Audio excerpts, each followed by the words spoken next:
En el mundo de la tecnología, conocemos a los titanes: Steve Jobs, Bill Gates, Mark Zuckerberg.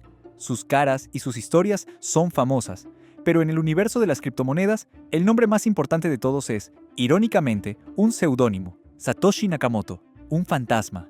Pero esta historia no es sobre ese fantasma, es sobre el fantasma que inspiró al fantasma, un genio cuya mente diseñó la arquitectura de un nuevo tipo de dinero, una década antes de que el mundo estuviera listo para oírla. Un hombre tan reservado que las pocas fotos que existen de él en Internet ni siquiera están confirmadas. ¿Y si te dijera que la mayor revolución financiera de nuestro tiempo no empezó con Bitcoin en 2008? ¿Que en realidad comenzó una década antes, en la mente de un genio del que casi nadie ha oído hablar? La historia de Bitcoin tiene un nombre que todos conocen: Satoshi Nakamoto. Pero en su propio plan maestro, en el white paper que lo cambió todo, Satoshi admitió que se apoyó en los hombros de un gigante. Esta es la historia de ese gigante olvidado, Wei Dai, el hombre que verdaderamente imaginó Bitcoin.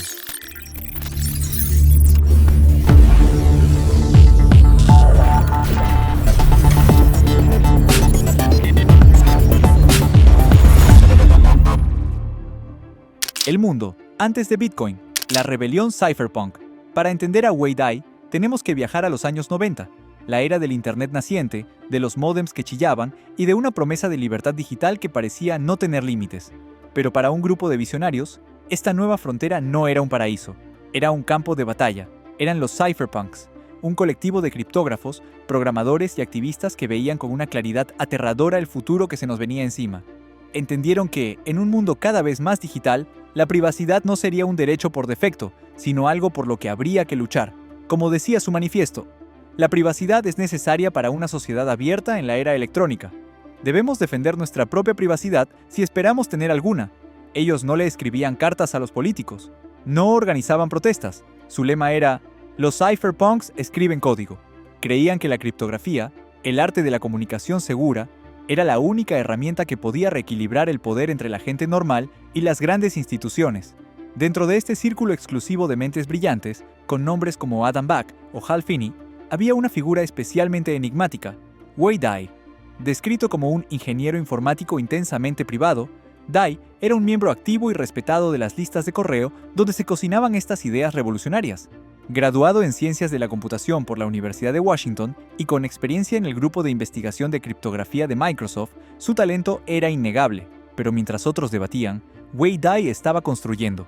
Y en 1998, en una de esas listas de correo, publicó una propuesta que, sin saberlo, se convertiría en el plano de la futura revolución financiera. La llamó B-Money. El prototipo del fantasma. La genialidad de B-Money. La propuesta de B-Money no era solo una idea.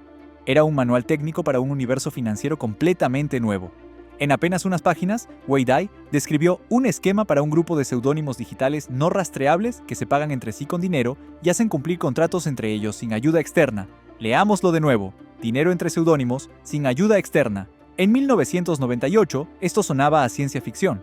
Los bancos, los gobiernos, las tarjetas de crédito, ellos eran los dueños absolutos de cada transacción. Dai imaginó un sistema que los dejaba fuera de la ecuación. ¿Y cómo funcionaría esa magia? Dai propuso dos protocolos. El primero era radical. El dinero no sería emitido por un banco central, sino que sería creado por los propios usuarios. ¿Cómo? A través de un mecanismo que hoy llamamos prueba de trabajo o Proof of Work. Inspirado en el sistema Hashcash de Adam Back, los usuarios tendrían que dedicar poder computacional para resolver un problema matemático. Quien lo resolvía creaba una nueva unidad de B-Money. El trabajo computacional era la nueva minería. Además, todas las transacciones se registrarían en un libro contable colectivo que todos los participantes mantenían, una versión primitiva de lo que hoy es la blockchain. Sin embargo, Dai fue honesto sobre las limitaciones de este primer protocolo, admitiendo que era poco práctico. Así que propuso un segundo protocolo, quizás aún más visionario. En este, un subconjunto de usuarios, que él llamó servidores, se encargarían de mantener el libro contable. Pero, para asegurar que no hicieran trampas, estos servidores tendrían que depositar una fianza, una cantidad de su propio dinero que perderían si actuaban de forma deshonesta. Piénsalo por un momento. Un sistema donde se te recompensa por ser honesto y se te castiga por no serlo, todo garantizado por el propio código. Este concepto es, en esencia, un precursor de la prueba de participación o Proof of Stake, el mecanismo que hoy impulsa a gigantes como Ethereum. En B-Money, Wei Dai había diseñado los pilares de las criptomonedas modernas, seudónimos digitales para la privacidad, un libro contable público y distribuido, la creación de dinero mediante prueba de trabajo, e incluso una versión temprana de la prueba de participación y los contratos inteligentes. Pero la idea era tan avanzada que se quedó en eso, una idea, una propuesta brillante archivada en una lista de correo, un eco en una sala llena de visionarios. El mundo no estaba listo. Faltaba una pieza, un catalizador, y ese catalizador llegaría justo 10 años después. El eco en la eternidad. El nacimiento de Bitcoin. Año 2008. El mundo se cae a pedazos. Lehman Brothers colapsa. Los mercados financieros globales entran en caída libre, llevándose por delante la confianza de millones de personas en los bancos. La idea de que los bancos eran terceros de confianza se convirtió en un chiste de mal gusto. El sistema basado en la confianza había fracasado, y en ese preciso momento de caos, el 31 de octubre de 2008, un correo electrónico apareció en una lista de criptografía. El remitente se hacía llamar Satoshi Nakamoto. El asunto: Bitcoin, un sistema de efectivo electrónico peer-to-peer.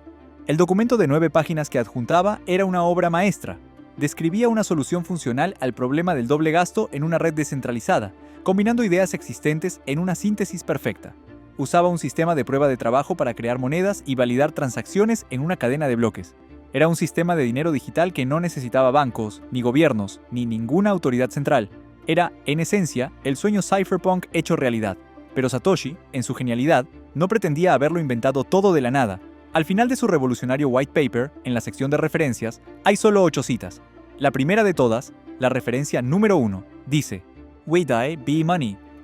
Ahí estaba, la conexión directa, el reconocimiento explícito.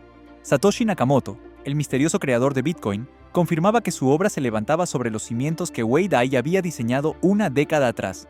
Los conceptos de prueba de trabajo, de un libro contable mantenido por la comunidad y de transacciones autenticadas con criptografía, todos descritos en B-Money, eran el ADN de Bitcoin. Satoshi fue una de las primeras personas en contactar a Wei Dai mientras desarrollaba Bitcoin. El eco de B-Money finalmente había resonado con la fuerza suficiente para sacudir el mundo. Wei Dai no era solo un precursor, era el arquitecto fantasma. El legado del genio, el silencio y el honor. Con Bitcoin en marcha y una revolución a punto de estallar, ¿qué fue de Wei Dai? ¿Salió de las sombras para reclamar su sitio en la historia y convertirse en una figura pública del movimiento que ayudó a crear? Hizo todo lo contrario.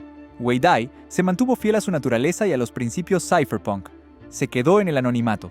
Su vida sigue siendo, en gran parte, un misterio.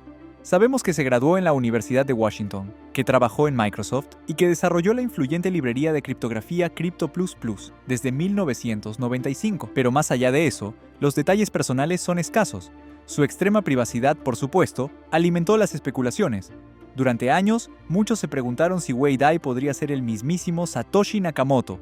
Era un candidato perfecto, un genio de la criptografía, autor de la idea precursora y una persona increíblemente reservada. Sin embargo, el propio Dai lo ha negado rotundamente, aclarando que él no participó en el desarrollo de Bitcoin, y así, Wei Dai ha permanecido como un fantasma voluntario en la historia que él mismo ayudó a escribir. Un creador que no buscaba la fama, sino crear sistemas que hicieran que la fama no importara.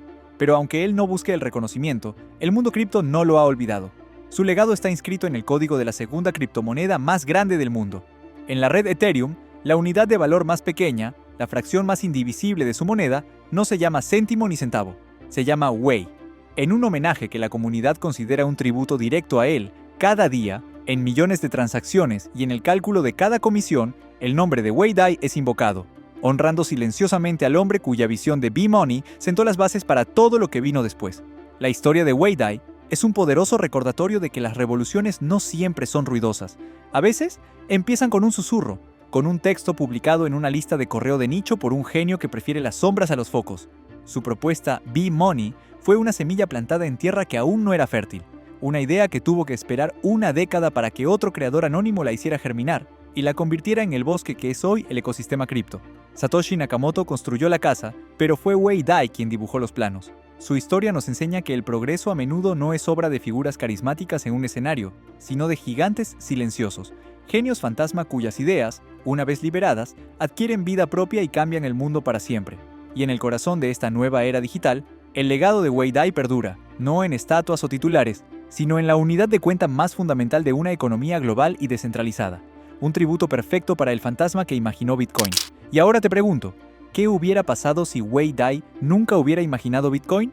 Quiero leer sus teorías en los comentarios. Dale like y suscríbete al canal. Nos vemos en el próximo video. Y recuerda, acumula, aprende, avanza.